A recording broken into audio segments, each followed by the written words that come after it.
All right, so the next section is all about glycogen synthesis and degradation. So this is just a quick review for you that glycogen has a core that's a protein, and then it's surrounded by a homopolymer of glucose molecules, like 50,000 glucose molecules that have, the chain has alpha 1, 4, but the branches are those alpha 1, 6, and they occur about every 8 to 10 residues.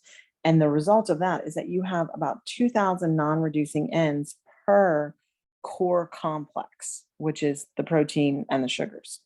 So if you look in a cell and look under a microscope, you can see microscopic glycogen particles, but those microscopic glycogen particles are really 20 to 40 core complexes that make up what you can see with a microscope. So there are lots and lots and lots and lots of glucose molecules available in glycogen. You're going to find glycogen in two places, in the muscles and in the liver. Muscles, it's about 1 to 2% of your muscle. Liver, it's about 10% of the liver is glycogen. And so you kind of have to think about the function of having glycogen in these two different cell types. In muscles, muscles are selfish. They don't want to give up the glucose that they have in their glycogen.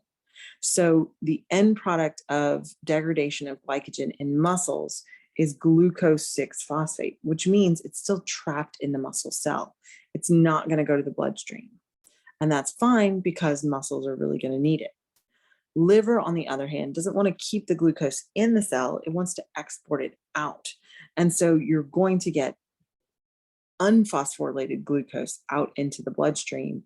And that is what the brain needs, right? So the liver's feeding the brain, the muscles are feeding itself. All right. So now let's talk some nitty-gritty details about degradation and synthesis.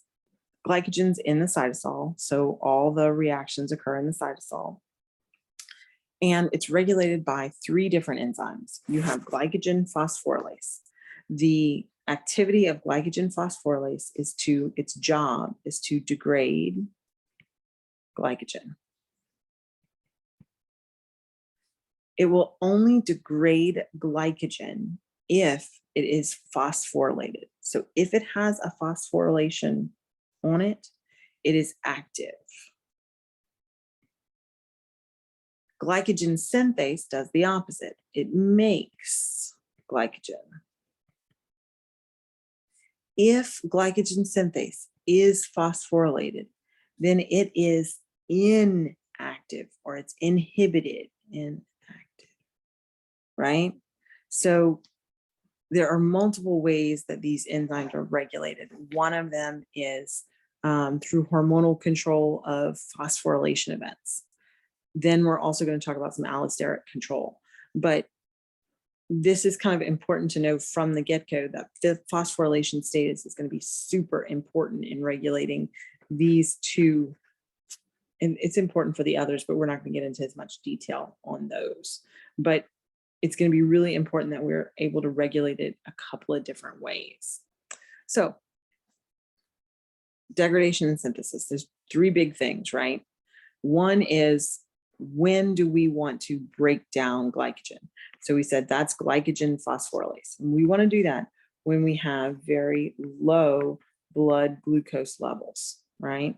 If you have low blood glucose, you're going to secrete glucagon, or if you think bears come in the classroom, then you're going to want a lot of sugar in your bloodstream. So you have built glycogen here. The one on the free end is this blue one right here. And so this is the one that is going to get cleaved off by glycogen phosphorylase into an almost free glucose. So this is glucose 1-phosphate. So it has that phosphate attached, but not in the right place. And so we're going to go ahead and we are going to move that phosphate group from being on C1 to being on C6. Now we see it on C6. Now this glucose 6-phosphate can be a substrate that can be dephosphorylated. And if it's in the liver, we can then export it into the bloodstream. Or if it's in the muscle cells, it's going to stay in the muscle cell, but it can be used in glycolysis because glucose 6-phosphate is made in glycolysis, right? Okay, So that's the big number one. Number two is if I've just eaten a nice meal, so I have high blood glucose levels. My high blood glucose levels are going to activate glycogen synthase. Glycogen synthase can make glycogen, but it can't use free glucose. It must use this active form of glucose, and that is UDP glucose. UDP glucose is only formed if you have, right? Let's see, if you have glucose coming in. So if you have high insulin, that's telling me that I'm going to have a lot of glucose in the blood. So here's my free glucose. It's not phosphorylated. It diffuses into the cell. Hexokinase is hanging out. It's going to phosphorylate it. I'm going to get glucose 6-phosphate. Glucose 6-phosphate goes through that isomerization, and we move the phosphate from the 6th carbon to the 1st carbon. Now, this glucose 1-phosphate is a substrate for this enzyme called UDP glucose pyrophosphorylase. So this one will take a pyrophosphate. This one will take your UTP, which has 3 phosphate groups on it, and add it to your glucose 1-phosphate, right? So a total of 4 phosphates. And what it's going to do is it's going to attach glucose and its phosphate to one more phosphate from, sorry y'all, come on. 1 phosphate from the UTP molecule, and then we're going to release a pyrophosphate. So our products are a pyrophosphate, that's what the PPI is, and then a UDP glucose. And so we have, this is the UDP here, right? All of this. And then we have our glucose here. And so when glycogen synthase takes this activated glucose and hooks it on, what's left is a UDP. Well, I just told you that it was a UTP that's a substrate for creating UDP glucose. So I have to actually invest an ATP molecule in order to make this active form of UDP glucose that can be used by glycogen synthase. The third, right, so we did 1, we did 2. Our third is the glycogen debranching and branching enzymes.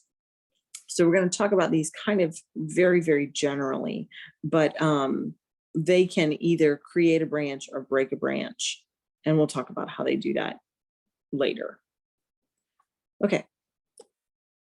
When we talk about glycogen degradation, if you are using your muscles, you are going to very quickly run through the free ATP that's in your cells. So then you're going to resort to glycogen. And so glycogen is going to be used anytime you're using your muscles. If you need to break down glycogen, you have to activate the enzyme glycogen phosphorylase. Glycogen phosphorylase is a homodimer that is going to break down or degrade glycogen. Okay, so remember we said if it's phosphorylated, if we phosphorylate glycogen phosphorylase, it is active, and we call this active state the R state. If it is dephosphorylated, it is the inactive T state.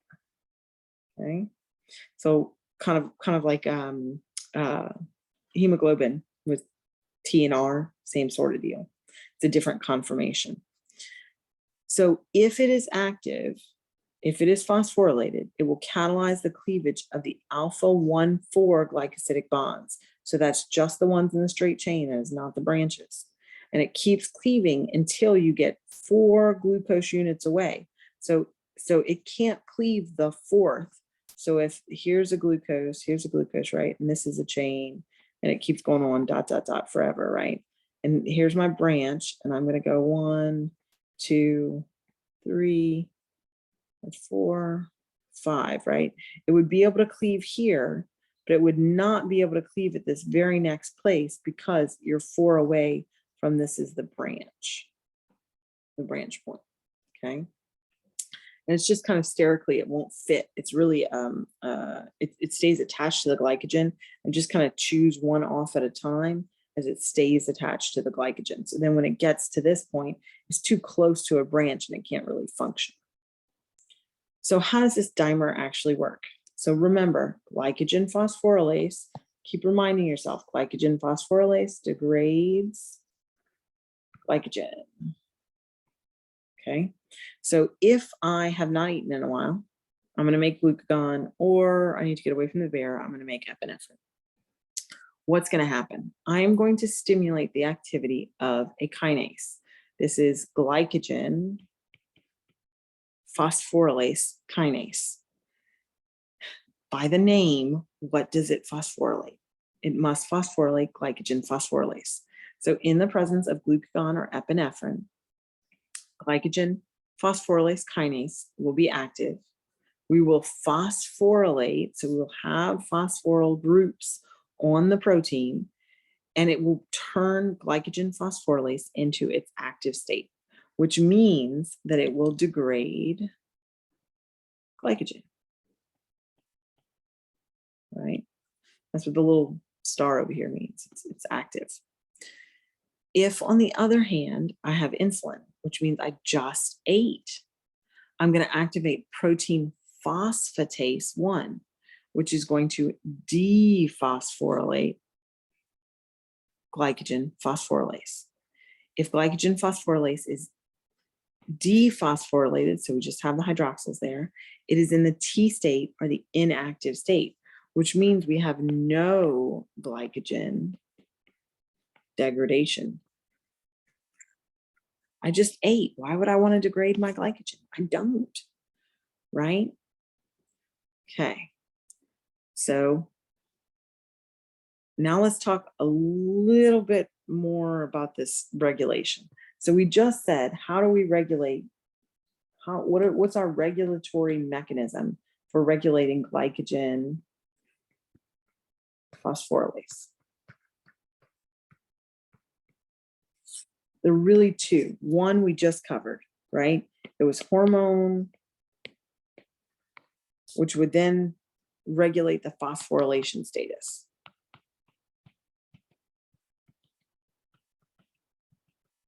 Right? The second one is really an allosteric regulation. So let's talk about this allosteric regulation. If we look, this is two different diagrams. One's in the muscle cell, one's in the liver cell. Let's focus first on our muscle cell. Epinephrine is key signaling in muscle cells. So if I have epinephrine, just like what I said before, I'm going to activate glycogen phosphorylase kinase. I'm going to phosphorylate it, and my glycogen phosphorylase is active. And I will go ahead and I will degrade glycogen. That was the first way. The second way is through allosteric binding.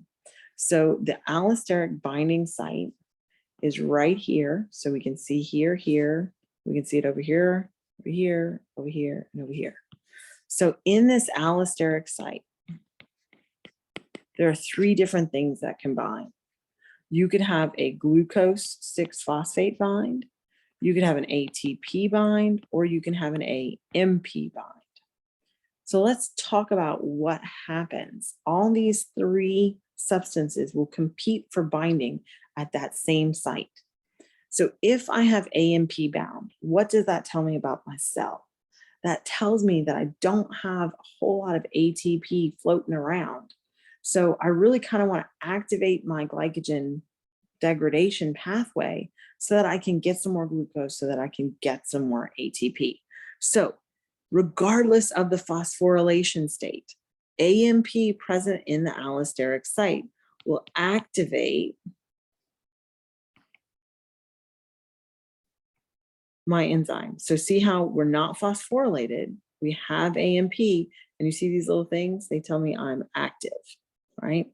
So even though it's unphosphorylated, it is still active. But think about what needs to happen to shut it off. Why would I want to shut down glycogen degradation. And so if I have either one of these two things, glucose 6-phosphate or ATP, either way, that's telling me that either I just ate and I got a whole lot of glucose floating around, so I don't really want to degrade glycogen, or that's telling me that I have a high level of ATP, right? And I don't need to degrade. I only need to degrade if I have a low energy charge. So here we're going to don't degrade. It's going to be inactive, right?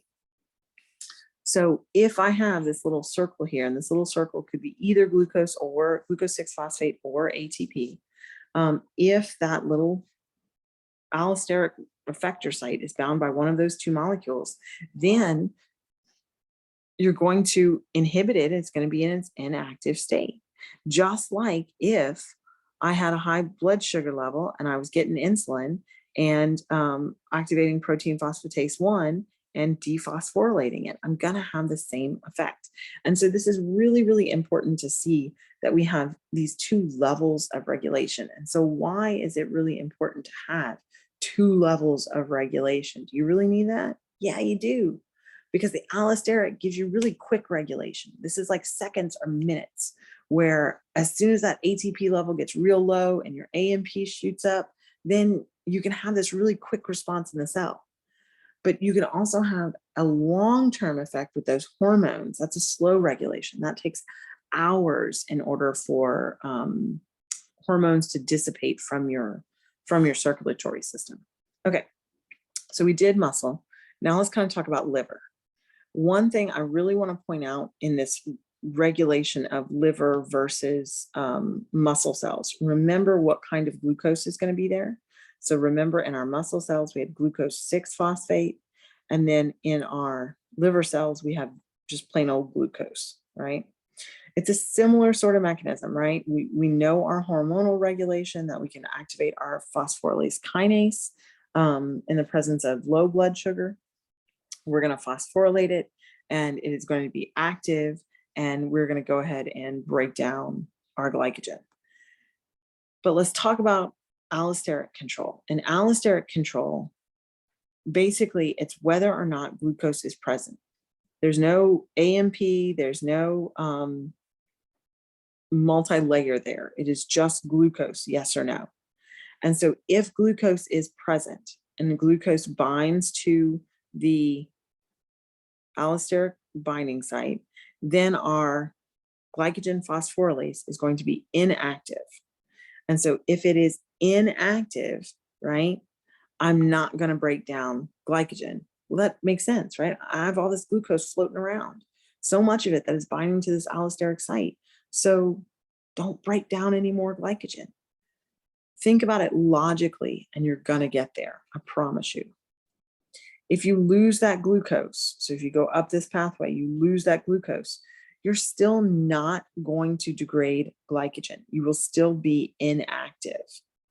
But now, as soon as you get phosphorylated, you can start breaking down glycogen. So it's very similar, it's just a few little differences, whether you're in muscle or you're in liver. Okay, glycogen phosphorylase. When we look at this, how is this working, right? What's the mechanism? So if we look, our enzyme is catalyzing this phosphorylysis reaction, but it's using a coenzyme, and the coenzyme is PLP. And that coenzyme is going to generate a product, and that product is glucose 1-phosphate, right? So you have this long chain, and notice here, this is like from the branch point number 1, and then it's 2, 3, 4, 5, right? You know, because you have an 8 here, because this is in brackets, so on and so on and so on. So this is a really long chain, is basically what they're trying to show you here. So you have this glycogen phosphorylase that's going to come in and break down your glycogen, and it has this coenzyme PLP. PLP has a phosphate group attached to it, and it will actually attack an inorganic phosphate to pull off the hydrogen in order to have that phosphate attack the glycosidic bond. When the phosphate attacks that glycosidic bond, it's going to break it, and you're going to end up with the phosphate attached to the glucose. So that's why you release a glucose 1-phosphate, right? And so this is going to continue and continue and continue until you reach within 4 glucose units of that alpha 1,6 branch. But when that happens, when you get to that point, the enzyme can't go anymore. It's going to do it one at a time until it can't go anymore. So then what do you need? Well, you need something that recognizes that partially degraded branch. And so if you just kind of draw out what's going to happen here, right? We're theoretically 4 away, 1, 2, 3, 4 away from our branch point, right? Not that 3 away. Hello. 4 away from our branch point. There's our branch, right? And this is our chain that it's attached to, and dot, dot, dot. So here's my branch. We've cut. If you had one more here, our glycogen phosphorylase could go ahead and cut it off. And so we wouldn't have that anymore. And so then we end up with this. We're 4 away. So the glycogen debranching enzyme has 2 functions. It is going to transfer 3. No, I had it right before. This one. Okay. It is going to transfer 3 glucose units onto another or the closest non-reducing end. And so now I just have this one molecule here hanging out that's ready to be cleaved off. And so this is the second function of the debranching enzyme, is that it's going to cut this one glycosidic bond, and I'm going to release this one sugar as a free glucose. And then my glycogen phosphorylase can go in and start cutting again until you get 4 away from another branch point, and so on and so on and so on. So let's look at a slightly better drawing than my little stick figures. Okay, so here we are 4 away. So here's 1, 2, 3, 4. We're 4 away from our branch point. Here's our branch point. All right. So our glycogen phosphorylase, this last sugar, right, was the last one. Whoa. That it could cut off. So it cut off that one. So that one went away. And now we're 4 away. So it stopped. So our debranching enzyme is going to transfer these 3 sugars and hook them on right here. So our debranching activity did its transferase activity.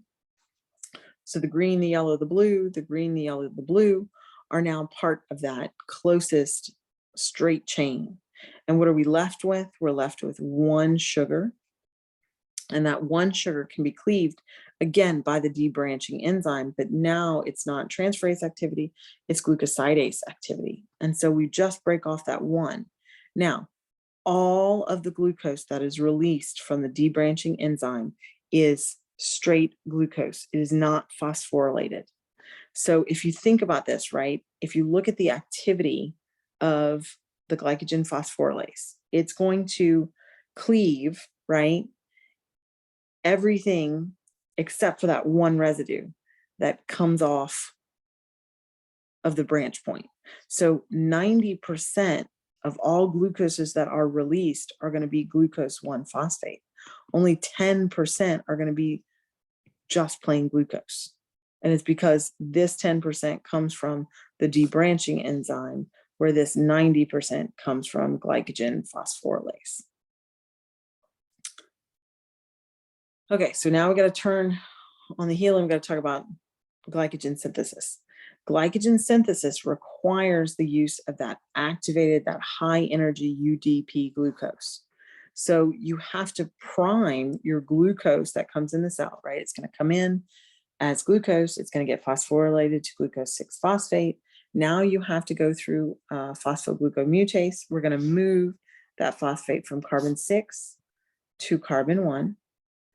Then you have to attach 1-phosphate and the rest of our nucleoside, right, to our glucose. So now we're going to have these 2 phosphate groups that are going to get cleaved off. They're going to be left off, right? And we call those the pyrophosphates. And our other result is that we have our UDP glucose that is check, ready for synthesis, good to go. So what drives this reaction? Well, that pyrophosphate that we look at as kind of waste is not really waste, because it is going to hydrolyze with a very negative delta G. So very, very favorable to go from pyrophosphate to two inorganic phosphates, right? And so that's what's driving glycogen synthesis, is that we have that very negative delta G value for the degradation of the pyrophosphate. And that's really, really important when you're looking at thermodynamics. So if we look at our glycogen synthase, right, we now have our UDP glucose over here ready to be added. And so we're going to attach that to, here's our non-reducing end, right? We got way more glucose molecules on this glycogen strand. And we're just going to drop off, right, the one glucose molecule. And so that's the blue. And so here we're adding it to the blue. And what do we have in result is that UDP. Poor old UDP can't be used to generate a new UDP glucose. We have to invest that ATP in order to convert it to a UTP, which is a substrate for the synthesis of UDP glucose. So don't forget that that is an investment of energy. It's a cost of 1 ATP per glucose that's added. All right, now we're going to talk pretty generally about the branching enzymes, because remember, we want that max number of non-reducing ends so that we're able to make new branches every 8 to 12 glucose units to have lots of glucose available to be cleaved off very, very quickly. So if you look at how this works, you start with this straight chain of glucose molecules, and I have another nearby straight chain of glucose molecules. In order to create more branches, what happens is that one of the chains gets cleaved and then attached to a nearby straight chain, but not in an alpha 1,4 linkage. This is going to be an alpha 1,6 linkage. And so here we have, right, a new branch. So this is that alpha 1,6 linkage right here that I was just talking about. Now, instead of having two ends that I can add to, right, because I had that end and I had that end, I now have a new free end that I can add glucose molecules to. And so this is how we get all of those free ends that are super, super important. So if we look at glycogen as a whole, we kind of have to talk about what's at the center of a glycogen molecule. And that's a protein, and it's called glycogenin. And glycogenin has really two functions. And the first one is to do that initial attachment of a sugar to the protein. And so you have to have that activated glucose, which is the UDP glucose, and it's going to add to not another sugar, but it's going to be a hydroxyl that's on, in this case, a tyrosine residue.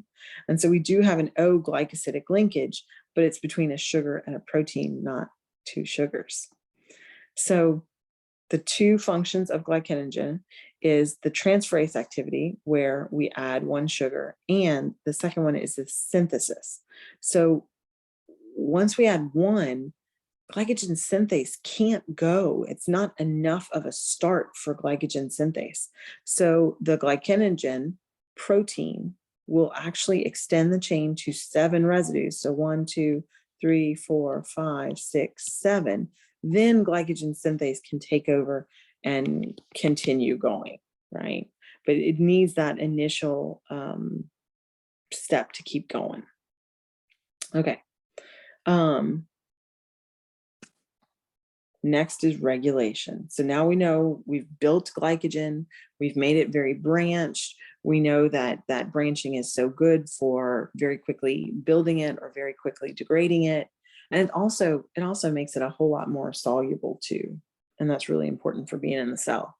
But we need to talk about the two levels of regulation, because remember we said there was hormonal regulation and and then allosteric control. And so we're going to need to talk a little bit more about that hormonal control. So if we look, we know that epinephrine and glucagon, regardless of which pathway they take, whether it's calcium dependent, whatever it is going to activate a certain class of proteins, and those are kinases. So if you haven't eaten in a while, your body makes glucagon. Glucagon enters the cell, activates protein kinases. These protein kinases can phosphorylate your glycogen synthase. So once it is phosphorylated, our glycogen synthase is going to be off, which means you have no glycogen degradation, right? Now, on the other hand, if we have insulin, we have high blood glucose, we're going to activate a phosphatase. The phosphatase is going to dephosphorylate, right, and make glycogen synthase in the active or R state. And so here we're going to build glycogen. And this occurs through this protein phosphatase 1 activity. And so what we're going to do is we're going to talk a little bit more about this in detail in about 2 slides. But I want to kind of look at a pathway of the entire cell of how this stuff happens. So if we kind of zoom in here, we know that glucagon and insulin have different receptors. Glucagon binds to that GPCR, whereas insulin binds to the RTK receptor, right? So the G protein coupled receptor versus the receptor tyrosine kinases. So if you have glucagon that binds, let's go down the glucagon pathway. I guess I should get a blue pen. If I go down the glucagon pathway, I'm going to activate kinases. So the net result is going to be upstream, I'm going to have phosphorylation events because I'm going to activate protein kinase A. It's going to activate glycogen phosphorylase kinase, right? And that is going to phosphorylate 2 things between the protein kinase and the glycogen phosphorylase. We're going to phosphorylate our glycogen phosphorylase. And if glycogen phosphorylase is active, it is going to go in and it is going to degrade glycogen. It is going to go like gangbusters and degrade glycogen. But on the other hand, these kinases are also going to phosphorylate glycogen synthase. So glycogen synthase, once it's phosphorylated, it's off. It's not going to go. So we're going to prevent glycogen synthesis. And I'm sorry, y'all could probably hear that. That is Rosie drinking water. She is so loud. All right. So remember the seesaw. If you're going to turn on glycogen degradation, you're going to turn off glycogen synthesis. You never want to have those 2 pathways on at the same time because that's futile cycling. So here, if we have glycogen degradation, the net result of that is I'm going to have free glucose. I'm going to export my glucose out. If we're in the liver, this means we're in the liver, right? If we're exporting it out, we must be in the liver in order to increase our blood glucose levels and feed our brain. Okay, here's my other pathway. I have insulin. I've activated the insulin receptor. So I have net dephosphorylation going on. So I'm going to be activating phosphatases. When I activate my phosphatase, I'm going to dephosphorylate everything. So I'm going to dephosphorylate glycogen phosphorylase. I'm going to dephosphorylate glycogen synthase. For glycogen phosphorylase, dephosphorylation is an off event, right? Glycogen synthase is an on. So at the same time that I'm going to inhibit glycogen degradation, I'm also going to promote glycogen synthesis. And so the net result is I'm going to build glycogen. Well, how do I build glycogen? I'm only going to do it if I have high blood glucose levels, which is where the glucose comes into the cell, and then I can do glycogen synthesis. Okay, so remember I said we were going to talk a little bit about our protein phosphatase, right? Our PP1, our protein phosphatase here. That's what we're going to do next. There are lots of protein phosphatase 1 molecules inside of cells, and most are associated with a targeting molecule. So in this case, we have our protein phosphatase 1 that's interacting with a G protein. So this right here is GM, and the G is for G protein, and the M is for muscle. So GM is in muscle. What do you think GL is in? The liver. Yeah. Y'all are so great. So our G protein is basically a targeting protein. So targets protein phosphatase 1 to glycogen, right? So it brings it into proximity of the glycogen synthase, of the glycogen phosphorylase. So if protein phosphatase is active and it's close, it's going to phosphorylate. It's going to, dephosphorylate the synthase and the phosphorylase. Okay, so it just gets the protein phosphatase to the right place. And at the same time, think about this. You've got insulin, right? You have just eaten, you have high blood glucose levels.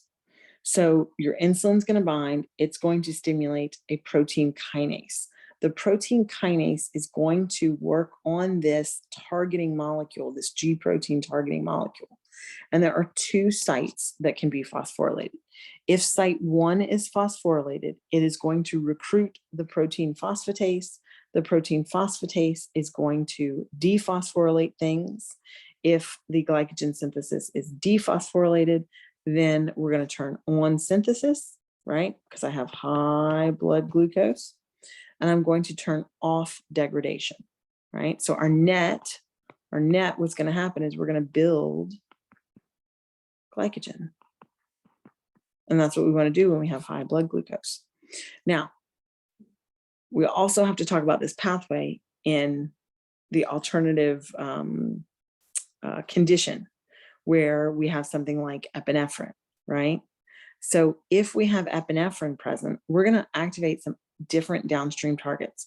We're going to activate things like second messengers, cyclic AMP. What does cyclic AMP do? It goes, and so look kind of at the bottom and the top, cyclic AMP is here twice because cyclic AMP has lots of targets. Cyclic AMP is going to activate protein kinase A. Protein kinase A has lots of different targets. Protein kinase A can phosphorylate the G protein. It can phosphorylate this inhibitor. This is an inhibitor that binds to protein phosphatase. And it can also, the protein kinase can also phosphorylate our glycogen phosphorylase and our glycogen synthase. So what does that all mean? Well, when the G protein is phosphorylated on the second site, it stops associating with protein phosphatase. When the inhibitor is phosphorylated, it promotes its interaction with protein phosphatase 1. So now protein phosphatase 1 is like sequestered, and so its activity is inhibited. So it can't dephosphorylate anything because it's a phosphatase, right? So it has to leave things alone. But at the same time, protein kinase A is phosphorylating everything. So when glycogen synthase is phosphorylated, it's off, it's done. You're not going to make glycogen. When glycogen phosphorylase is phosphorylated, you're going to turn glycogen degradation on. And so we are going to break down glycogen, right? So anytime we turn synthesis off, we want to turn degradation on, or vice versa. We want to turn synthesis on, degradation off. Remember that seesaw mechanism where one's off, the other's on. This process of glycogen storage, and when we say storage, it's building storage and breaking down storage, is so important that there are a ton of different glycogen storage disorders that you will, I'm sure, learn. We don't have time to cover them in this class, but they're really, really interesting. And knowing that you have a slightly different process in liver and muscle, you can have mutations in liver-specific genes and muscle-specific genes, and therefore have different disease phenotypes because of the isoform specific mutations that you have. And you're going to see different conditions, patient conditions, if you have a problem in making glycogen and then if you have a problem degrading glycogen. It's really, really interesting. So, but we don't really have time to get into it. So, all right, make sure that you do your little handout that covers all the discussion questions and be ready for our case study next time. All right. See y'all soon.